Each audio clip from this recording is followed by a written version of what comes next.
اهلا بيكو، يلا نعمل مع بعض احلى عدس ممكن تاكليه ويطلع بالجمال ده.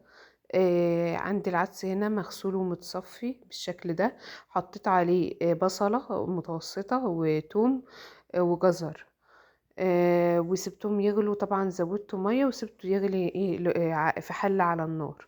هنا كنت بعمل تسبيكة دي اللي هتغير لك الطعم تماما.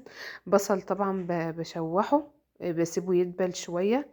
واضيف له طماطم واسيبه يتسبك كويس.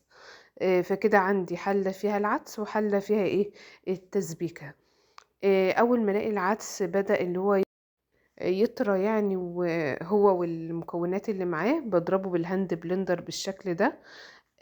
وبعد كده بنزل عليها التسبيكة بعد ما الاقيها اتسبكت كويس. وهنا كنت بضيف له ملح وهضيف له فلفل وكمون حسب الرغبة بقى. وبتقلبيه كويس جدا وتسيبيه على نار متوسطة يستوي.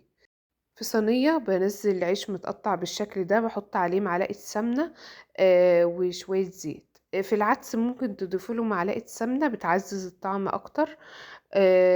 وطبعا العيش يعني بحمره لحد ما ياخد لون ذهبي كويس، وبحط شوية زيت في قلاية وعليهم شوية توم متقطعين واللي هو بخليها يعني يدبل شوية.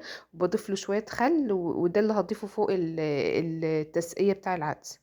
هنا كنت حطيت طبعا العيش وعليه العدس لحد ما لقيته اتشرب كويس، وبقوم ضايفة عليه التوم من على الوش، وبيبقى بالشكل ده وبألف هنا.